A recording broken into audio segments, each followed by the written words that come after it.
Hello दोस्तों, स्वागत है आप सभी का आज की क्लास में। ये आपका प्रैक्टिस सेट नंबर 17 है।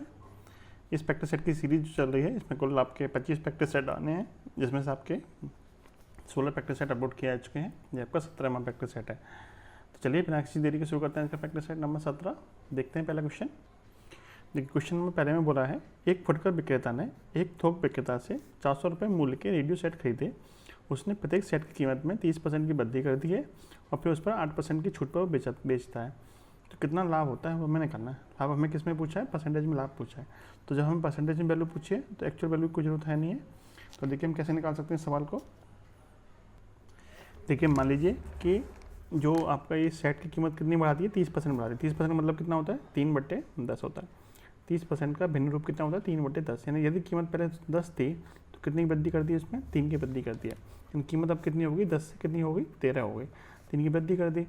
छूट कितने परसेंट दी जा रही है? 8% की। 8% का भिन्न रूप कितना होता है? 8/100 या फिर 2/25।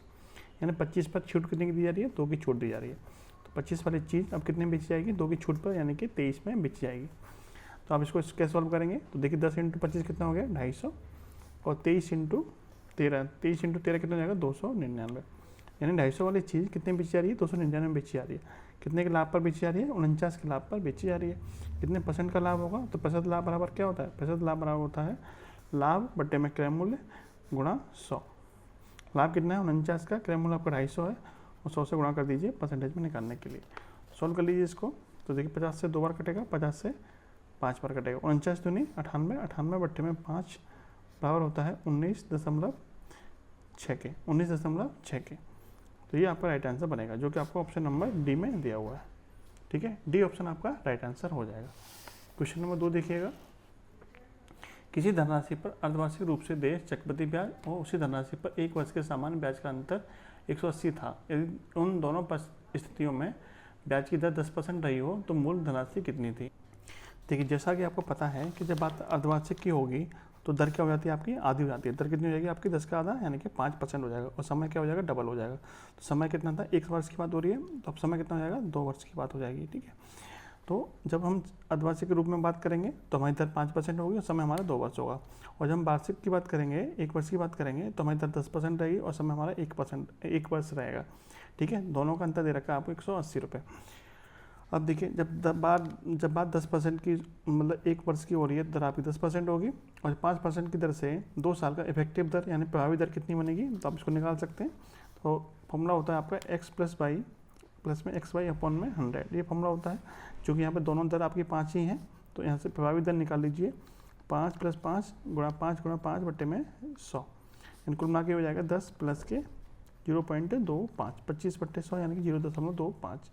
कुल मिला कितना आ गया? 10.25% आ गया। और यदि 1 साल की बात करेंगे तो कितना दर बनना है आपका? 10% बनना है। और 5% की दर से यानी अर्धवार्षिक रूप से दर कितना बनना है आपका? 10.25% दर बनना है।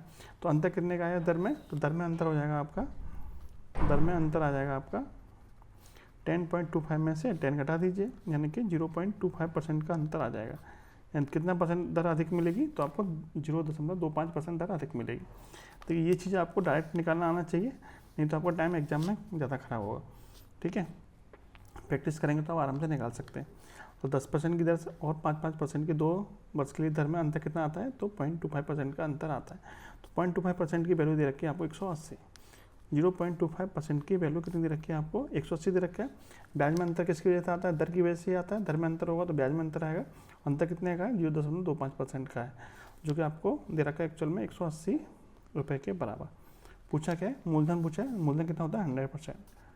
तो 100% की वैल्यू कितनी हो जाएगी? 180 बटे में 0.25 गुणा 100। ठीक है, यहाँ से पॉइंट हटेगा तो 100 से गुणा और हो जाएगा ऊपर, तो काट दीजिए। 25 चौक 100, 18 चौक 72, यानी कि 72,000। ठीक है, ऑप्शन नंबर सी आपका राइट आंसर होगा। सी ऑप्शन आपका राइट आंसर हो जाएगा। और ऊपर वाले क्वेश्चन का आंसर कितना था? ऑप्शन नंबर डी था। क्वेश्चन नंबर 3 देखिएगा। एक निश्चित साधारण ब्याज की दर पर 1200 रुपये का 4 वर्ष का मिश्रण 2016 हो जाता है। यदि ब्याज की दर में 1% की वृद्धि कर दी जाएगी तो मिश्रण कितना हो जाएगा? देखिए ब्याज की दर में कितने % की वृद्धि की जा रही है? 1% की, यानी कि ब्याज जो है वो पहले से 1% अधिक मिलेगा। पहले जो भी ब्याज मिल रहा था उससे हमें क्या होगा? 1% ब्याज हमें एक्स्ट्रा मिलेगा। तो ये बताइए पहले कितना ब्याज मिल रहा था? तो पहले मिल रहा था 1200 रुपये का, 1% निकालेंगे तो कितना हो जाएगा 1200 का 1% निकालेंगे कितना हो जाएगा 12 रुपये हो जाएगा। यानी हर साल आपको 12 रुपये एक्स्ट्रा मिलेंगे। तो 4 साल में कितने रुपये एक्स्ट्रा मिल जाएंगे, तो आप कहेंगे 4 साल में आपको 48 रुपये एक्स्ट्रा मिल जाएंगे। यानी जितने रुपये आपको पहले मिल रहे थे उतने से अब 48 रुपये एक्स्ट्रा मिलेंगे। पहले कितने मिल रहे थे, तो 2016 रुपये मिल रहे थे, तो अब कितने रुपये मिलेंगे 48 रुपये एक्स्ट्रा मिलेंगे। तो 2016 प्लस के 48 कितना हो जाएगा आपका ये 2064। ठीक है 2064 ऑप्शन नंबर ए आपका राइट आंसर होगा। ठीक है 1% ब्याज अधिक होने का मतलब क्या, आपको 1% एक्स्ट्रा ब्याज मिलेगा। 1% एक्स्ट्रा ब्याज मिलेगा। 1% कितना बनता है 1200 का 12 रुपये बनता है। तो 4 साल की बात हो रही है, 4 साल में कितना रुपये एक्स्ट्रा मिलेगा 1200 का 48 रुपये एक्स्ट्रा मिलेगा। 48 रुपये एक्स्ट्रा मिलेंगे तो पहले जो मिल रहे थे उतने से आपको 48 रुपये एक्स्ट्रा मिलेंगे, यानी कुल मिला के 2064 रुपये मिल जाएंगे। ठीक है चलिए क्वेश्चन नंबर 4 देखिएगा। 32,575 में से क्या घटाया जाए ताकि शेष पर 9 से पूर्णतः विभाज्य हो जाए। तो यदि हम किसी संख्या में 9 से भाग करते हैं तो जो भी शेष पर आता है, ठीक है, जैसे हम उसको घटा देते हैं तो हमारी संख्या वो 9 से पूर्णतः विभाज्य हो जाएगी। तो इसका हम दूसरा तरीका कैसे निकाल सकते हैं, तो संख्या के अंकों में यदि हम 9 से भाग करते हैं तो जो भी शेष पर आएगा तो उसको घटा देंगे तो भी हमारी संख्या पूर्णतः 9 से विभाजित हो जाएगी। देखिए इसके अंकों का योग कितना है, तो 3 और 2 5 और 5 10, 10 और 70 और 5 22। 22 में यदि हम 9 से भाग करें शेष पर कितना आएगा, शेष पर आएगा आपका 4। कितना शेष पर आएगा 4। यदि हम इसमें से 4 घटा देंगे संख्या में से तो संख्या में 9 से विभाजित हो जाएगी। तो ये आपसे यही पूछा कितना घटाया जाए, तो कितना घटा दें 4 घटा दें। Option number A. या तो इस पूरी संख्या में 9 से भाग कर लीजिए या फिर इसके अंकों के योग में 9 से भाग कर लीजिए, एक ही बात पड़ेगी। अंकों का योग कितना बैठ रहा था आपका, तो अंकों का योग बैठ रहा था आपका 22। 22 में 9 से भाग किया हमने कितना आया 4 शेष पर आया, उसको घटा देंगे तो हमें संख्या 9 से पूर्णतः विभाजित हो जाएगी। ठीक है क्वेश्चन नंबर 5। वह न्यूनतम संख्या कौन सी है जिसे 8 10 12 से विभाजित करने पर प्रत्येक दिशा में शेष पर 7 बचे। तो न्यूनतम संख्या क्या होती है, न्यूनतम संख्या का तरीका होता है कि जो संख्या दे रखी है उसका एलसीएम निकाल लीजिए और जो शेष पर बच रहा है उसको जोड़ दीजिए। तो 8 10 और 12 का एलसीएम प्लस शेष पर कितना है 7, 7 को जोड़ दीजिए। 8 10 12 का एलसीएम कितना आता है 120 और 7 जोड़ देंगे कितना जाएगा 127। न्यूनतम संख्या कौन सी हो जाएगी आपकी 127। Option number A. Question number 6 देखिए। 7 क्रमांक संख्याओं को औसत 33 है, इनमें से सबसे बड़ी संख्या कौन सी होगी। 7 क्रमांक संख्या दे रखी है, इनमें से औसत दे रखा है आपको 33। इसकी संख्या यहाँ पे क्रमांक दे रखी है, औसत दे रखा है, उसका मतलब क्या होता है, क्रमांक संख्या का औसत आपका बीच वाली संख्या होती है। जब संख्या आपकी क्रमांक दे रखी हो लगातार दे रखी हो तो जो औसत होता है वो संख्या हमेशा कौन सी होती है, बीच वाली संख्या होती है। तो सभी का औसत कितना है 33। तो 33 में संख्या कौन सी होगी, जो बीच में आएगी। बीच में कौन सी आएगी, 3 इधर होगी 3 इधर होगी, बीच में कौन सी होगी 33 ये होगी। यानी जो बीच वाली संख्या होगी वही इनका औसत होगी जो कि आपका 33 है। ठीक है सबसे बड़ी संख्या पूछिए। अब चूंकि संख्या क्या है लगातार है क्रमागत है तो हर संख्या के बीच में एक एक का अंतर होगा। तो ये संख्या कौन सी हो जाएगी, एक ज़्यादा होगी इससे 34, ये 35 हो जाएगी और ये आपकी कितनी हो जाएगी 36। तो सबसे बड़ी संख्या कौन सी हो जाएगी 36 हो जाएगी, क्योंकि लगातार दो संख्याओं के बीच में कितना गैप होता है, एक का गैप होता है। तो ये आपकी 33 है बीच वाली संख्या, तो ये 34 की हो जाएगी, 35 की ये आपकी 36 की हो जाएगी। सबसे बड़ी संख्या पूछी थी कितनी हो जाएगी 36 की। सबसे छोटी पूछे तो कितनी हो जाएगी आपकी, तो 30 की हो जाएगी। सबसे बड़ी संख्या कितनी हो जाएगी 36 हो जाएगी। Option number D. Question number 7 देखिएगा। ABC 30 किलोमीटर परिधि वाले एक वृत्ताकार द्वीप के चारों ओर घूमने के लिए एक स्थान से एक साथ चक्कर लगाना शुरू करते हैं। A B एक ही दिशा में चलते हैं, C विपरीत दिशा में चलता है। A 5 किलोमीटर प्रति घंटे की गति से, B 7 किलोमीटर प्रति घंटे की गति से और C 8 किलोमीटर प्रति घंटे की गति से चलते हैं। तो वे कितने समय के बाद एक साथ मिलेंगे। ठीक है इस तरह के सवाल में कैसे करेंगे, देखिए जैसे मान लीजिए कोई वृत्ताकार पथ है जिसकी परिधि कितनी है, तो 30 किलोमीटर है। A B C तीनों एक ही बिंदु से चलना शुरू करते हैं। A और B एक ही दिशा में चलते हैं और जो C है वो विपरीत दिशा में चलता है। ठीक है आपसे पूछा कि तीनों एक साथ कितने बजे मिलेंगे, कितने समय के बाद एक साथ मिलेंगे। तो क्या करना होता है आपको, इनकी चालें दे रखी हैं आपको क्या करना है, इनका समय निकालना पहले कि एक चक्कर लगाने में इनको कितना समय लगेगा। तो एक की चाल कितनी है, एक की चाल है आपकी देखिए 5 किलोमीटर प्रति घंटा। तो एक को समय कितना लगेगा, समय बराबर होता है दूरी बट्टे 4। तो दूरी कितनी दे रखी है 30 किलोमीटर, चाल है 5 किलोमीटर प्रति घंटा। तो एक को कितना समय लगेगा, एक को समय लगेगा 30 बट्टे में 5। ठीक है 30 बट्टे में 5 घंटा, क्लियर। और बी को कितना समय लगेगा, बी को लगेगा 30 बट्टे में, बी की चाल कितनी है 7, 30 बट्टे 7 घंटा। और सी को कितना समय लगेगा, सी को लगेगा 30 बट्टे में 8 घंटा। ठीक है ये इतना समय लगेगा तीनों को अलग अलग। अब करना क्या है, कितने समय के बाद मिलेंगे, तो तीनों के समय का एलसीएम जितना होता है उतने ही समय के बाद वो मिलते हैं। तो तीनों का एलसीएम ले लीजिए, तीनों के समय का एलसीएम, तीनों के समय का एलसीएम कितना आएगा 30/5, 30/7, 30/8 का एलसीएम। ठीक है, इतने समय के बाद एक दूसरे से मिल जाएंगे। तो इसका एलसीएम कैसे निकालेंगे, तो देखिए आपका भिन्न के रूप में है, तो भिन्न के रूप में एलसीएम कैसे निकालते हैं, भिन्न का एलसीएम क्या होता है, भिन्न का एलसीएम का फॉर्मूला होता है, भिन्न का एलसीएम का फॉर्मूला होता है अंश का एलसीएम, अंश का एलसीएम बटे में हर का एचसीएफ। ठीक है, अंश का लासापा बटे में हर का मासापा। अंश कितना है यहाँ पे, अंश आपका 30, अंश कितना है 30 और 30, इसका एलसीएम निकालना है हमें, और हर कितना है तो 5, 7 और 8, इसका हमें क्या निकालना है, हमें मासापा निकालना है। तो ऊपर वाली संख्या का एलसीएम कितना आ जाएगा 30 ही आ जाएगा, और नीचे वाले का मासापा कितना आएगा, चूँकि आप इसमें कुछ भी संख्या कॉमन नहीं है तो मासापा कितना आएगा 1 आएगा, यानी कुल मिला के जो एलसीएम निकलेगा वो कितना आएगा 30 निकल के आएगा, यानी कि 30 घंटे के बाद में वो एक दूसरे से मिल जाएंगे। ऑप्शन नंबर कितना बी ऑप्शन आपका राइट आंसर होगा। ठीक है, आपको समय निकालना है, पहले समय का जो एलसीएम आएगा वही उतने ही समय के बाद में एक दूसरे से मिल जाएंगे। ठीक है, तो आपका बी ऑप्शन राइट है। नेक्स्ट देखिएगा, यदि एक संख्या 10% कम कर दी जाए तो वह 54 हो जाती है, तो उसे बेहतर करने के लिए उसमें कितने % की वृद्धि करनी पड़ेगी। 10% कम कर दी जाए तो देखिए, यदि कोई संख्या मान लेते हैं x है, यहाँ पे आपको फ्रैक्शन से कर लीजिए, 10% का फ्रैक्शन कितना होता है 1/10, 10 पर 1 की कमी हो रही है, संख्या कितनी हो जा रही है, फिर 9 हो जा रही है। तो 9 की वैल्यू एक्चुअल में आपको 54 दे रखी है, जो कि 9 का 6 गुना है, तो 10 का 6 गुना कितना हो जाएगा, 10 का 6 गुना हो जाएगा 60, यानी वो संख्या आपकी कितनी है 60 है। ठीक है, आप समझ सकते हैं इसको, फ्रैक्शन से करेंगे तो फ्रैक्शन कितना था 10% कम हो रहा है, 10 पर 1 की कमी हो रही है, संख्या कितनी हो जा रही है 9 हो रही है, 9 की एक्चुअल वैल्यू आपको 54 दे रखी है, जो कि 9 का 6 गुना है, तो 10 का एक्चुअल वैल्यू कितनी होगी 60 होगी, यानी वो हमारी संख्या कितनी है 60 है। अब कह रहा है कि 60 से बेहतर करने के लिए कितने % की वृद्धि करनी पड़ेगी, तो 60 से बेहतर करेंगे कितना बढ़ाना पड़ेगा, 12 बढ़ाना पड़ेगा, तो 12 जब बढ़ाएंगे तो कितना % बढ़ेगा, तो 12 कितने पे बढ़ेगा 60 पे, कितना % होगा तो 100 से गुणा कर देंगे, 12 से कटेगा 5 बार, 5 से 100 कटेगा 20 बार, कितने % की वृद्धि करनी पड़ेगी आपको 20% की वृद्धि करनी पड़ेगी। ऑप्शन नंबर डी आपका सही आंसर होगा। नेक्स्ट देखिएगा, क्वेश्चन है ए और बी किसी काम को 18 दिनों में पूरा कर सकते हैं, बी और सी 24 दिन में, ए और सी 36 दिन में कर सकते हैं, तीनों एक साथ कितने दिन में पूरा कर देंगे। देखिए ए और बी कितने दिन में करते हैं, तो ए और बी करते हैं आपके 18 दिन में, बी और सी करते हैं आपके 24 दिन में, और सी और ए करते हैं आपके 36 दिन में। कुल मिला क्या करना है आपको, इन समय का एलसीएम लेना है, तो इन 24, 18 और 36 का एलसीएम कितना आएगा 72 यूनिट आएगा, यानी कुल काम आपने मान लिया कितना है 72 यूनिट है, जिसको ए और बी 18 दिन में करते हैं, तो एक दिन में कितना काम करते होंगे, 18 का 72 भाग कर दीजिए, 4 यूनिट काम करते होंगे। ऐसे बी और सी एक दिन में कितना करते होंगे 3 यूनिट, और सी और ए करते होंगे एक दिन में 2 यूनिट। कुल मिला के यदि सबको जोड़ लिया जाए तो A plus B plus C plus A, इन सबका एक दिन का काम होगा वो कितना होगा, 4 और 3 7 और 2 9 यूनिट होगा।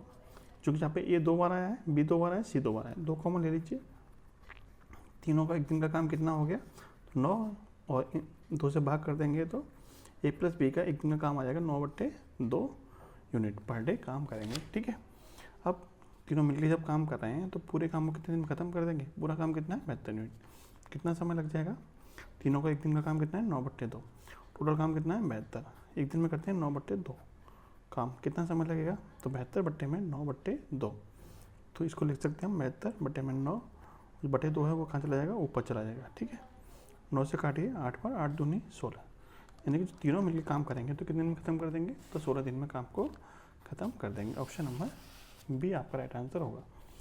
पूछा आपसे निम्नलिखित में सबसे बड़ी भिन्न कौन सी है। ठीक है, ये आप बताइएगा, क्योंकि कुछ प्रैक्टिस सेट नंबर मैंने 16 में इस तरह का क्वेश्चन कराया था, तो इस क्वेश्चन का आंसर आप कमेंट बॉक्स में बताइएगा, इसका राइट आंसर क्या होगा। क्वेश्चन नंबर 11 में देखिएगा, एक संख्या के 2/4 में का 1/10वां भाग 240 है, तो वह संख्या ज्ञात कीजिए। यानी कि संख्या का 2/4 में का 1/10वां भाग कितने के बराबर है, 240 के बराबर है। देखिए मान लेते हैं कोई संख्या हमारी x है, उसका 2/4वां भाग का 1/10 भाग किसके बराबर दे रखा है आपको, 240 के बराबर दे रखा है। इसको सॉल्व कर लेंगे और x की वैल्यू हमने यहाँ से निकाल लेंगे, 2 से 1 बार, 2 से 2 बार। ठीक है, तो x की वैल्यू कितनी जाएगी, 240 गुणा में 2 गुणा में 10। ठीक है, तो ये हो जाएगा आपका 4800। ठीक है, ऑप्शन नंबर डी आपका राइट आंसर होगा। सिंपल क्वेश्चन था। क्वेश्चन नंबर 12 में देखिएगा, यदि ए अनुपात बी 8:15 है, बी अनुपात सी 5:8 है और सी अनुपात डी 4:5 है, तो ए और डी का अनुपात बताइएगा। ठीक है, देखिए क्वेश्चन नंबर 12 को कैसे करेंगे। देखिए अनुपात दे रखा है ए और बी और सी और डी, हमें चाहिए किसका, ए और डी का अनुपात चाहिए। तो इसको आप कर सकते हो। देखिए ए बी सी और डी, ठीक है, चारों का अनुपात देखते हैं पहले। तो ए और बी का अनुपात दे रखा है 8:15 है, ऐसे लिख लीजिए। बी और सी का दे रखा है 5:8, तो 5:8 लिख दीजिए। सी और डी का दे रखा है 4:5, तो 4:5 कर लीजिए। ठीक है, अब क्या करना है आपको, तो जिसके सामने जो जगह खाली है उसको उसी से भर दीजिए। जैसे 5 के सामने जगह खाली है 5 से भर दीजिए, 15 सामने वाले को 15 से भर दीजिए। ठीक है, 8 के सामने वाले को 8 से भर दीजिए, 4 के सामने वाले को 4 से भर दीजिए। अब इनका संयुक्त अनुपात निकाल लीजिए। आपको चाहिए किसका चाहिए, आपको चाहिए ए और डी का। तो ए का कैसे निकालेंगे, 8 × 5 × 4, 8 × 5 × 4। डी का निकालना है तो 15 × 8 × 5, 15 × 8 × 5। ये आ गया ए की वैल्यू, ये आ गई डी की वैल्यू। इसमें जो कॉमन है उसको काट दीजिए, 5 से 5 खत्म, 8 से 8 खत्म। कितना बचेगा, 4 और 15। तो ए और डी का जो अनुपात निकल के आएगा वो कितना निकल है, 4:15। ठीक है, 4:15। ऑप्शन नंबर सी आपका राइट आंसर होगा। क्वेश्चन नंबर 13, 51 से लेके आपको 100 तक की संख्या दे रखी है, इन सबका आपको योग पूछा है।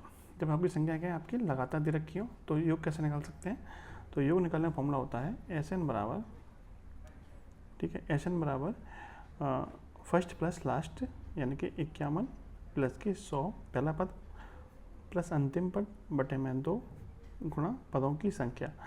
फर्स्ट प्लस लास्ट, अच्छा मैं पहले फॉर्मूला लिख देता हूँ आपके लिए। तो SN बराबर होता है फर्स्ट पद प्लस के लास्ट पद बटे में 2 × n। ठीक है, पहला पद है 51, अंतिम पद है 100 बटे में 2 गुणा पदों की संख्या। 51 से लेकर 100 तक कितने पद होंगे, तो आपके 50 पद होंगे। ठीक है, सॉल्व कर लीजिए इसको, 2 से कटेगा आपका 25 बार। 100 + 51 कितना हो गया, 151 × 25। 151 × 25 कर लीजिए, 25 एकम 25 हासिल के 2, 25 × 5 = 125, तो 127 हासिल के 12, 25 एकम 25 और 12 37, 75 आपका राइट आंसर बनेगा।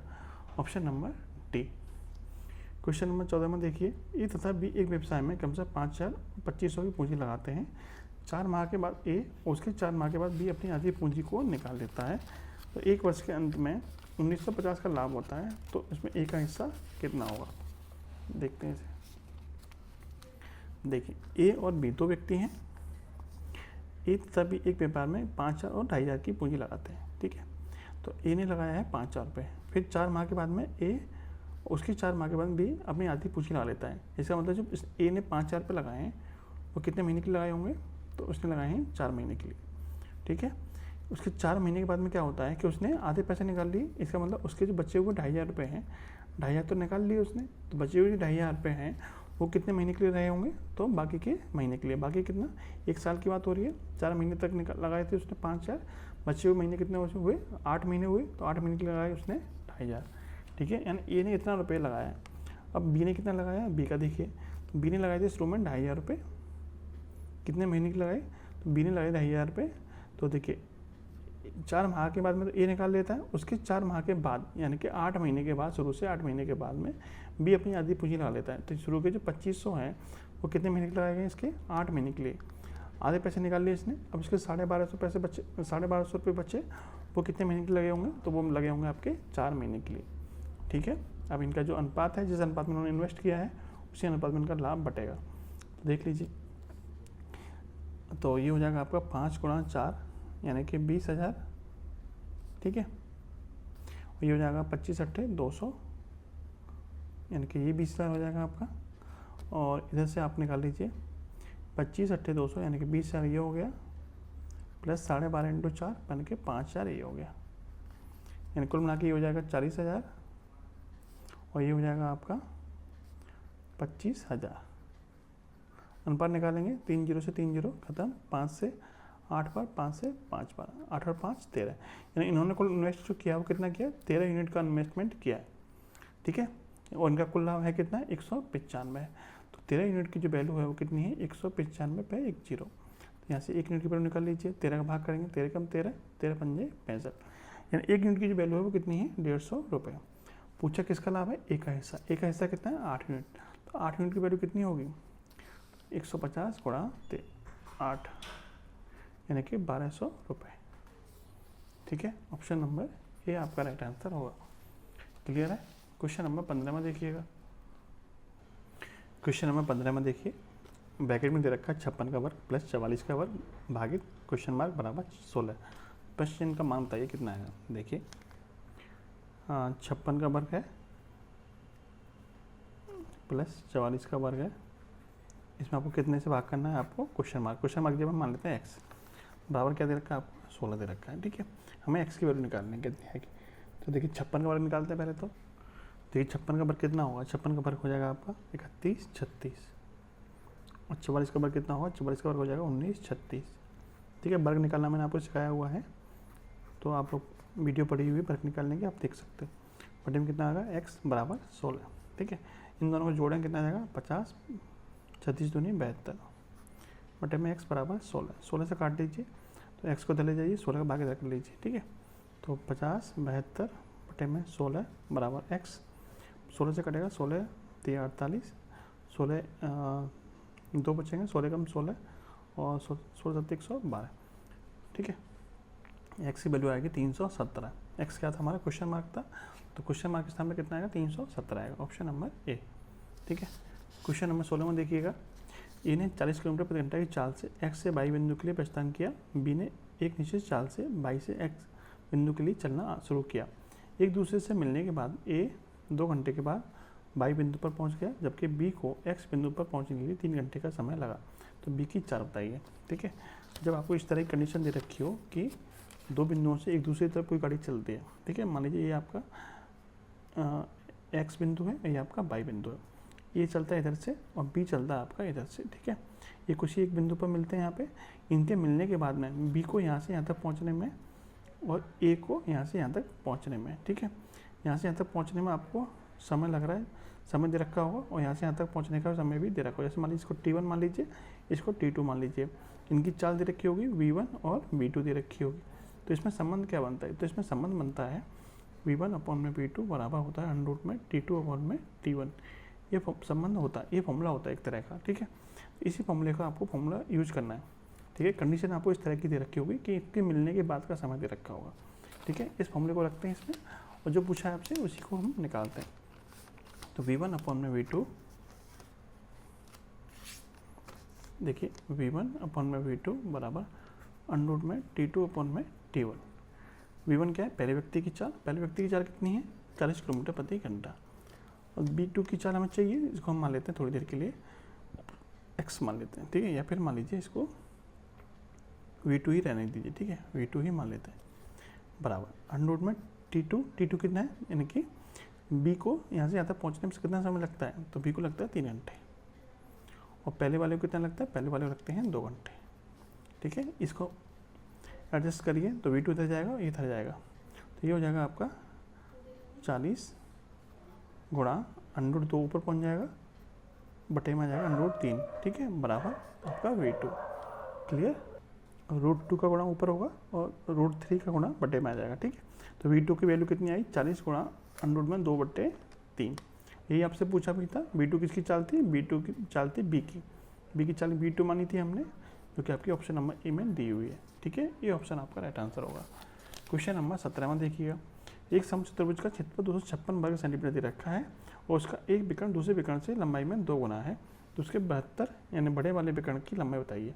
आपको पता है कि समचतुर्भुज का क्षेत्रफल क्या होता है, 1/2 विकर्णों का गुणनफल। पहला विकर्ण यहाँ से हम D1 मान लें तो दूसरा विकर्ण कितना हो जाएगा, D2 हो जाएगा।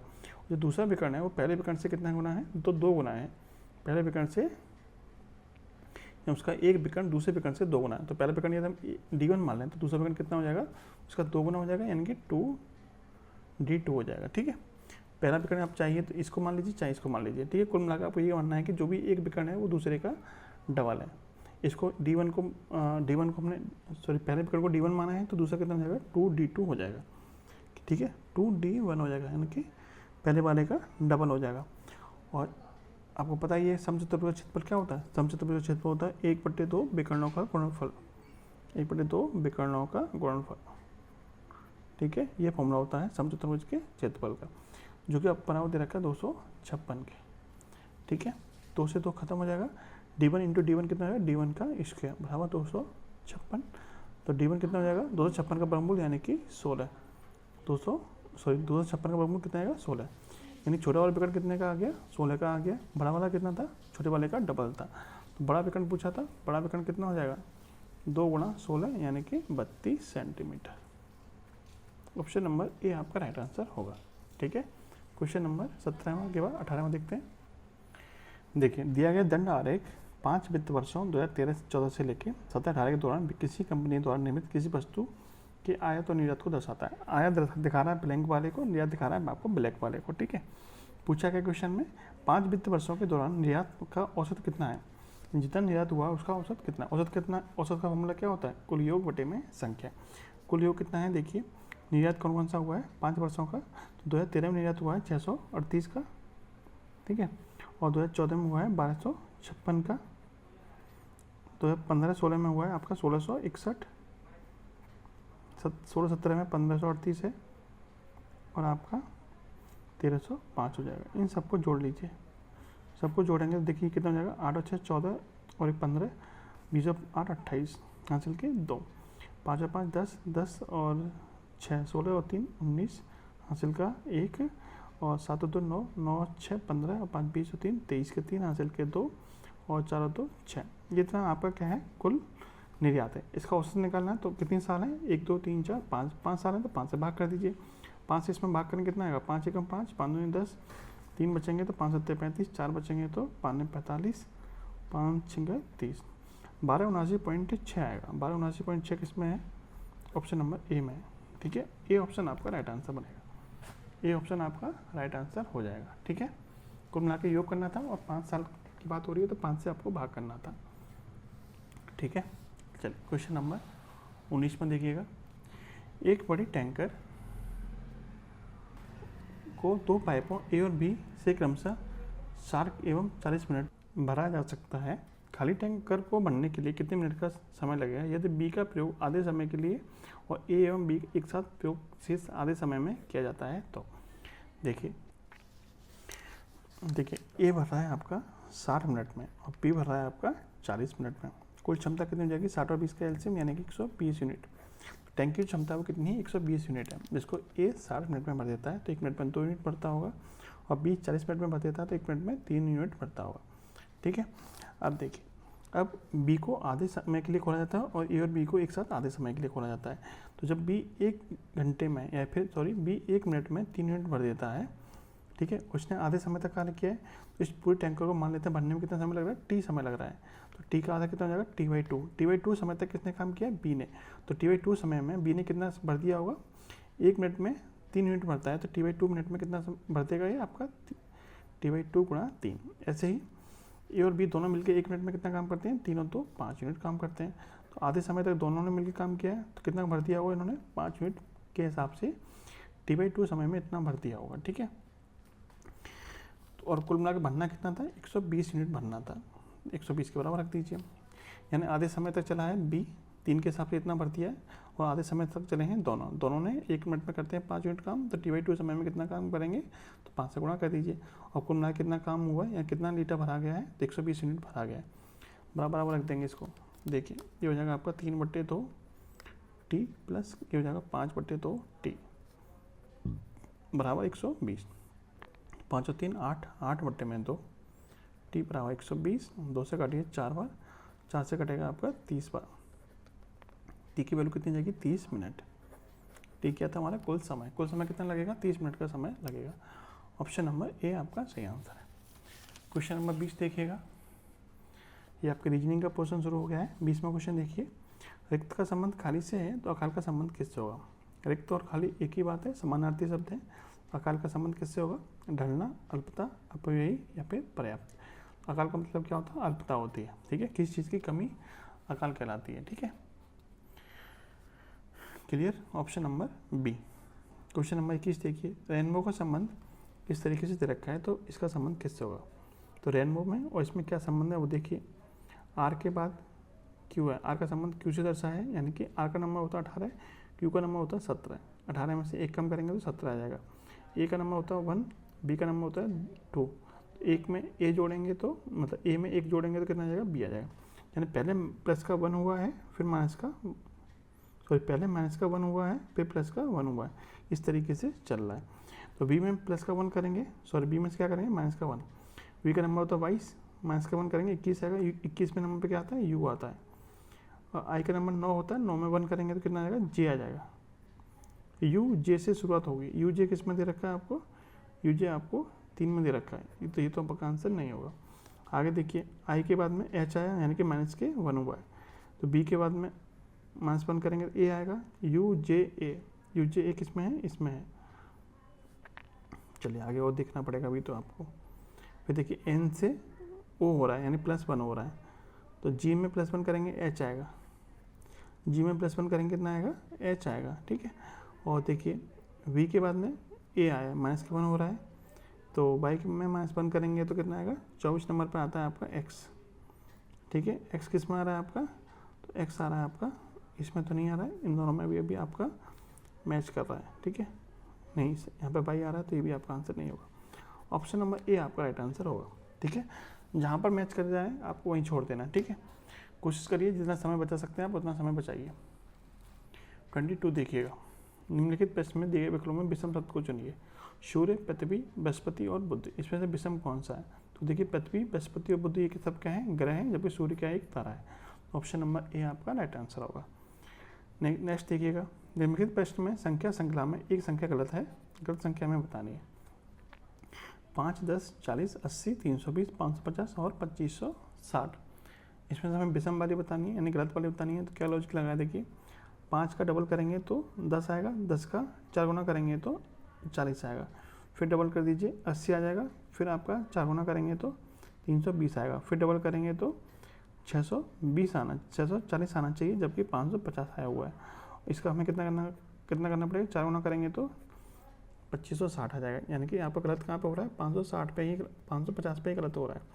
तो गलत संख्या कौन सी वाली है, 550 गलत है आपकी। क्वेश्चन नंबर 24 देखिएगा, 2.2 फिर आपको दे रखा है, 14.8 फिर आपका 40 है, फिर आपको 90.4 है। क्वेश्चन मार्क के साथ बताना क्या आएगा। देखिए यदि हम इसकी बात करें तो 2.2 से लेके 14.8 तक कितने का अंतर है, तो ये आपका 12.6 का अंतर है, ठीक है। और 14.8 से लेके 40 तक कितने का अंतर है, तो आप कहेंगे तो ये 25.2 का अंतर है, ठीक है। अब इसको आगे देखिए, इसमें कितने का अंतर है, तो आप कहेंगे इसमें अंतर आ रहा है आपका, इसमें से इसको हटाइए तो 50.4 का अंतर आ रहा है ना। कितने का अंतर आ रहा है, 50.4 का अंतर आ रहा है। कुल मिला के इसका क्या होता है, डबल होता जा रहा है, इसका डबल होता जा रहा है। इसका डबल कर दीजिए, इसका डबल कर देंगे तो ये हो जाएगा आपका 100 यानी कि 100.8। तो आगे कितना जुड़ेगा आपका, 100.8 जुड़ेगा, 100.8 इसको जोड़ दीजिए, कितना जाएगा 190 यानी 191.2 आएगा, 191.2 हो जाएगा, ठीक है। Option number A. Question number 25 देखिएगा, WXP TUS QRP आगे क्या आएगा। देखिए W से T पे जाएंगे तो -3 हुआ है, T से Q पे जाएंगे -3 हो रहा है, Q से आगे -3 करेंगे तो आपका कितना आएगा, 14 नंबर पर आता है आपका N। शुरुआत किससे होगी, N से होगी, जो कि आपको एक ही ऑप्शन में दे भी रखा है। ऑप्शन नंबर ए आपका राइट आंसर है। 3 का गैप था। क्वेश्चन नंबर 26 देखिएगा, PQRSTU एक परिवार के 6 सदस्य हैं जिनमें 2 विवाहित जोड़े हैं। शिक्षक T का विवाह डॉक्टर से हुआ है जो R और U की माँ है। वकील Q का विवाह P से हुआ है, P का एक पुत्र और एक पौत्र है। 2 विवाहित महिलाओं में एक गृहिणी है, परिवार में एक छात्र भी है और एक पुरुष इंजीनियर है। निम्नलिखित में से क्या परिवार का पौत्री के बारे में सही है। पौत्री के बारे में आपको बताना है क्या होगा। देखते हैं, इसका डायग्राम बनाते हैं। देखिए इसको आप यहाँ से देखिए, वकील Q का विवाह P से हुआ है, P का एक पुत्र और एक पौत्र है, यानी कि P आपका पहली पीढ़ी में आएगा, ठीक है। आप यहाँ पर Q बनाइए और Q का विवाह किससे हुआ है, P से हुआ है। Q क्या है, आपका वकील है और P क्या है, P का एक पुत्र और एक पौत्र है। P के बारे में अभी आपको पता नहीं है, ठीक है। P का एक पुत्र है, ठीक है, उसका एक पौत्र भी है, यानी इसके पुत्र का भी एक बेटा होगा, पुत्र का भी क्या होगा, एक बेटा और होगा। पी का एक पुत्र है, ये कोई पुत्र होगा इसका, उसका भी एक पौत्र है, ठीक है, और एक पौत्र है, इसका मतलब इसका भी एक बेटा होगा कोई, ठीक है। अब आगे देखिए, अब बोला है कि जो शिक्षक है, शिक्षक टी का विवाह डॉक्टर से हुआ है जो आर और यू की माँ है, आर और यू की माँ है, ठीक है। आगे देखते हैं फिर, परिवार में एक छात्र भी है और एक पुरुष इंजीनियर है, ठीक है। वकील हो गया आपका, और आपका पुत्र और पौत्र हो गया। देखिए आपको यहाँ पे ये बोला गया है कि परिवार में दो विवाहित जोड़े हैं, इसका मतलब एक जोड़ा तो ये हो गया, ठीक है, पहली पीढ़ी का, इसका मतलब इसके बेटे की शादी हुई होगी, तो एक जोड़ा आपका यहाँ पे बनेगा, ठीक है, जिससे भी बने। अब यहाँ पे बोला गया है कि टी का विवाह किससे हुआ है, डॉक्टर से हुआ है, तो इसको टी मान लीजिए, और ये डॉक्टर हो गया आपका, ये कौन हो गया आपका डॉक्टर, और टी क्या है आपका शिक्षक है। टी का विवाह डॉक्टर से हुआ है, और जो आर और यू की माँ है, यानी कि इसके दो बच्चे हैं, तो एक बच्चा तो ये हो गया, एक बच्चा और होगा यू, ठीक, आर और यू, इनमें से एक आर हो जाएगा, एक यू हो जाएगा, एक आर हो गया और एक आपका यू हो गया। अब बोला है कि दो विवाहित महिलाओं में से एक गृहिणी है, गृहिणी कौन सी हो जाएगी आपकी, तो देखिए ये तो महिला विवाहित थी, विवाहित में ये आपकी डॉक्टर हो गई, ठीक है, ये पुरुष था तो ये डॉक्टर होगी, ये कौन सी होगी डॉक्टर, तो ये गृहिणी कौन सी होगी आपकी ये वाली, क्योंकि ये भी एक महिला है और ये आपका पुरुष था वकील, तो ये कौन सी हो जाएगी आपकी गृहिणी हो जाएगी, ठीक है। ये डायग्राम आपका इस तरह से बन जाएगा। अब आगे देखिए, परिवार में एक छात्र भी है और एक पुरुष इंजीनियर है, तो पुरुष इंजीनियर कौन सा बचा, पुरुष व्यक्ति यही बचा, ये कौन हो जाएगा आपका इंजीनियर, और ये कौन हो जाएगा आपका छात्र हो जाएगा, ठीक है, जो कि आपकी पौत्री होगी, कौन होगी पौत्री होगी, ये हो जाएगी आपकी पौत्री। पूछा क्या था, पूछा है आपसे पौत्री के बारे में, पौत्री कौन होगी, पौत्री कौन होगी आपकी छात्र होगी, कौन होगी छात्र, ऑप्शन नंबर सी। इस तरीके से आप इसका आंसर निकाल सकते थे, थोड़ा टाइम लगेगा पर आप इसका आंसर निकाल पाएंगे। चलिए क्वेश्चन नंबर 27 देखिएगा। 27 में बोला है एक हाइकर दक्षिण की ओर 2 किलोमीटर जाता है, फिर वो पश्चिम की ओर मुड़ जाता है। देखिए डायग्राम बनाएंगे हम इस तरह से कि आपका पूर्व होगा, ये पश्चिम होगा, ये उत्तर और ये आपका दक्षिण होगा। तो एक हाइकर है जो दक्षिण की ओर 2 किलोमीटर चलता है, इसको 2 किलोमीटर चला दिया हमने, फिर वो पश्चिम की ओर मुड़ता है और कितना चलता है 4 किलोमीटर चलता है, पश्चिम की ओर मुड़ेगा कितना चलेगा, 4 किलोमीटर चल जाएगा। फिर उत्तर को चलता है, कितना चलता है 5 किलोमीटर, 5 किलोमीटर चला दीजिए, ठीक है, कितना चल गया 5 किलोमीटर चल गया। फिर कह रहा है कि वो अपने दाईं ओर मुड़ जाता है, कितना चलता है 4 किलोमीटर चलता है, तो यहाँ से यहाँ तक की दूरी 4 है, तो यहाँ से यहाँ तक की दूरी भी 4 होगी, यानी इसके बिल्कुल सीध में आप पहुँच जाएगा ऊपर। अपनी शुरुआती स्थिति के संबंध में आप कहाँ है, यानी यहाँ से इसकी स्थिति बतानी क्या है, यहाँ से इसकी स्थिति किस दिशा में होगी, ऊपर की ओर होगी, ऊपर की ओर कौन सी दिशा होती है, उत्तर की ओर दिशा होती है, तो ये किस दिशा में होगा, उत्तर की दिशा में होगा। कितनी दूरी पर होगा, तो यहाँ से यहाँ तक की दूरी 2 थी, तो ये दूरी कितनी बची यहाँ से यहाँ तक, क्योंकि पूरी दूरी 5 है, तो ये दूरी कितनी बचेगी 3 बचेगी, जो कि इसके बराबर होगी 3 के बराबर ही, यानी किस दिशा में होगा, उत्तर दिशा में होगा, कितने किलोमीटर पे 3 किलोमीटर पर होगा, ऑप्शन नंबर बी। चलिए क्वेश्चन नंबर 28 देखिए। हार्डवेयर में अनुक्रमवाद देने का सर्वोत्तम तरीका क्या है, यानी कि जो कंप्यूटर का विकास हुआ है फर्स्ट पीढ़ी सेकंड पीढ़ी, उसमें आपको पूछा कि किस तरह से विकास हुआ है। देखिए जो फर्स्ट जनरेशन के जो कंप्यूटर थे उनमें सबसे पहले क्या यूज हुआ था, तो वैक्यूम ट्यूब यूज हुई थी, वैक्यूम ट्यूब यानी निर्वात नली, सबसे पहले 3 आएगा। वैक्यूम ट्यूब के बाद आपके ट्रांजिस्टर यूज हुए थे, ट्रांजिस्टर के बाद में आपका आईसी चिप जो थी वो थी, यानी कि जो आईसी चिप्स थी वो इनका यूज हुआ था, यानी कि 4 वाले का। फिर उसके बाद में आपके सिलिकॉन चिप्स का यूज हुआ था, यानी कि 1 वाले का। तो क्रम क्या होगा विकास का, 3, 2, 4, 1, ऑप्शन नंबर सी आपका राइट आंसर होगा, ठीक है। चलिए क्वेश्चन नंबर 29 आपके लिए है, इस क्वेश्चन का आंसर आप कमेंट बॉक्स में बताना, ठीक है। क्वेश्चन नंबर 30 देखिएगा, कथन और पूर्व धारणाएं। कथन कह रहा है औद्योगिक विकास में असंतुलन के शिकार अधिकांशतः लोग आर्थिक रूप से कमजोर और अनपढ़ होते हैं। इसके पीछे क्या पूर्व धारणा है कि भारत में औद्योगिक विकास मुख्य रूप से राजनीतिक सोच का अनुसार हुआ है, तो ऐसा तो कुछ भी नहीं बोला इसमें, तो ये आपकी पूर्ण धारणा नहीं हो सकती। और दूसरा है जनजातीय लोग सदा ही, यहाँ पे सदा ही शब्द आया है, तो ये भी आपका नहीं बनेगा, ठीक है। तो दोनों ही आपके ना बनने हैं, तो दोनों ही पूर्व धारणा आपकी अंतर्निहित नहीं है, ठीक है। चलिए 31 देखिएगा, उस विकल्प का चयन करें जिसका तीसरे अच्छे समूह से वही संबंध है जो संबंध दूसरे अच्छे समूह का पहले से, ठीक है। इन दोनों का संबंध जो है वही आपको इसमें संबंध में करना है। तो क्या संबंध बनेगा इसमें, देखिए इसमें संबंध बन सकता है, देखिए INTEX फिर दे रखा EINTX। तो इनको यदि हम अल्फ़ाबेट के क्रम में लगाएंगे तो सबसे पहले क्या आएगा, इसमें से E आएगा, सबसे पहले E आएगा, E के बाद में I आएगा, फिर N आएगा, फिर T आएगा, फिर X आएगा। यानी इसको आपने अल्फ़ाबेट के अनुसार इसमें लगा दिया है। तो इसके अल्फ़ाबेट के अनुसार लगाएंगे तो सबसे पहले क्या आएगा, A आएगा, फिर क्या आएगा आपका L आएगा, फिर L आएगा, फिर M आएगा, फिर S आएगा। तो ऐसा किस में दे रखा है आपको, ऑप्शन नंबर डी में दिया हुआ है।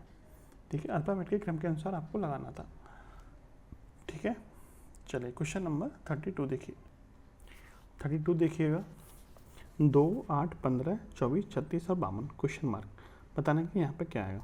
देखिए क्या लॉजिक है इसमें, 2 से 8 पे जाएंगे तो 6 का गैप है, यहाँ पे कितने गैप है, 7 का, यहाँ अंतर है आपका 9 का, यहाँ अंतर है आपका 12 का, और यहाँ अंतर है आपका 16 का। ठीक है, इनका आपस में गैप करेंगे तो यहाँ पे 1 का गैप है, यहाँ पे 2 का, यहाँ 3 का, यहाँ पे 4 का। आगे गैप कितने का होगा, 5 का, यहाँ 16, 5, 21। इस संख्या में कितना जुड़ेगा, तो 21 जुड़ेगा, कितना जाएगा आपका 73 आएगा। कितना आएगा 73, ऑप्शन नंबर ए। यानी एक एक करके जुड़ता जा रहा है, एक एक करके क्या हो रहा है, प्लस हो रहा है। जहाँ प्लस का 5 होगा, 16 में 5 जोड़ेंगे 21 आएगा, 21 किस में जोड़ेगा, 52 में जोड़ेगा, यानी कि 73। इसको देखिएगा, CXBHUIMRPROW,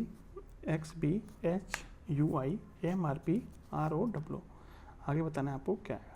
देखिए C और H के बीच में कितने का अंतर है, 5 का, H और M के बीच में 5 का अंतर है, M और R के बीच में भी 5 का अंतर है। आगे 5 जोड़ेंगे तो कितना आएगा, 23, 23 का नंबर W आएगा, 23 का मतलब W आएगा, B और D आपका नहीं होगा। आगे देखिए X और U के बीच में कितने गैप है, माइनस का 3 हुआ है, फिर माइनस का 3 हो रहा है, फिर माइनस का 3 हो रहा है, 15 में से 3 घटाएंगे तो 12 आएगा, यानी कि WL। ठीक है, B से I जाने पे कितना प्लस हुआ है, 7, I से P पे जाने पे 7 प्लस हुआ है, P से W पे जाने पे 7 प्लस हुआ, W में 7 जोड़ेंगे तो कितना आएगा, D आएगा, कितना आएगा, D, WLD, option number C। Question number 34 देखिए, 12, 16, 25, 41 और 66। आगे क्या आएगा, देखिए 12, 16, 25, 41 और 66। 12 से 16 में कितना जोड़ा गया है, 4, 16 से 25 में 9, 25 से 41 में कितना जोड़ा गया है, तो 16, फिर आगे कितना जोड़ा गया है, 25। देखिए ये आपका 2 का वर्ग है, ये 3 का, ये 4 का वर्ग, ये 5 का, तो आगे कितना जुड़ेगा, 6 का वर्ग, यानी कि 36 जुड़ेगा। 66 प्लस 36 102 होता है, तो 102 आपका राइट आंसर बनेगा, option number B. Question number 35 देखिएगा, रवि पूर्व दिशा में चल रहा है, 1 किलोमीटर की दूरी तय करने के बाद वह 45 डिग्री बाएं मुड़ जाता है। देखिए यहाँ चलाते हैं, रवि पूर्व दिशा में चलता है, कितना चलेगा, 1 किलोमीटर। 1 किलोमीटर चलने के बाद में वह 45 डिग्री बाएं मुड़ जाता है। 45 डिग्री कितना मुड़ जाता है, बाएं मुड़ जाता है। फिर कितना मुड़ता है, फिर 90 डिग्री दाएं मुड़ता है। इसका 90 डिग्री दाएं घुमाएंगे तो कहाँ मुड़ेगा, इस दिशा में मुड़ जाएगा। ठीक है, इस दिशा में मुड़ जाएगा। ठीक है, अब इस समय वह किस दिशा में, ये दिशा आपको निकालनी है, ये दिशा निकालनी है। यहाँ पे आप प्लस बना दीजिए, यहाँ प्लस बना देंगे इस तरीके से, तो ये आपका पूर्व हो जाएगा, ये आपका पश्चिम, ये उत्तर और ये आपका दक्षिण। दक्षिण और पूर्व के बीच की दिशा कौन सी होती है, दक्षिण और पूर्व के बीच की दिशा होती है दक्षिण पूर्व। तो अभी ये किस दिशा में है, अभी है दक्षिण पूर्व दिशा में, ऑप्शन नंबर ए। 36 देखिएगा, उदित होते हुए सूरज की ओर अपनी पीठ करके रेशमा चलना शुरू करती है। यानी जिधर से सूरज निकल रहा है उधर की तरफ पीठ करके रेशमा चलना शुरू करती है। इसका मतलब वो किस दिशा में चल रही होगी, तो पश्चिम दिशा की ओर चल रही होगी, तभी तो सूरज की तरफ पीठ है। सूरज की तरफ पीठ है, इसका मतलब पूर्व की तरफ पीठ है, पश्चिम की तरफ इसका मुँह होगा। पूर्व की तरफ क्या है, इसकी पीठ है, और पश्चिम की तरफ इसका मुँह होगा, पश्चिम की तरफ चल रही है। ठीक है, कुछ देर चलने के बाद बाएं घूम जाती है, बाएं घुमा दीजिए, फिर चलती रहती है, फिर थोड़ी देर बाद वो फिर दाएं घूम जाती है, दाएं घुमा दीजिए, और फिर दोबारा बाएं घूम जाती है। इस तरीके से चल रही है। इस क्षण वो किस दिशा में जा रही है, तो ये दिशा कौन सी होगी, ये दिशा पश्चिम थी, तो ये दिशा कौन सी होगी, ये दिशा आपकी दक्षिण होगी। कौन सी होगी, दक्षिण होगी, option number D, option number A, ये ऑप्शन आपका राइट आंसर है। और लास्ट क्वेश्चन देखिएगा, प्रैक्टिस सेट नंबर 17 का। आपको बताना है कि शब्द के अक्षरों का प्रयोग करके इनमें से कौन सा नहीं बन सकता। इस क्वेश्चन को भी आप कमेंट बॉक्स में बताइएगा, सिंपल क्वेश्चन है, उम्मीद आप इसको कर पाएंगे। ठीक है, तो ये था आपका प्रैक्टिस नंबर 17। वीडियो आपको कैसी लगी कमेंट बॉक्स में जरूर बताना। अच्छी लगी हो तो लाइक और शेयर करना मत भूलना। जय हिंद, जय भारत।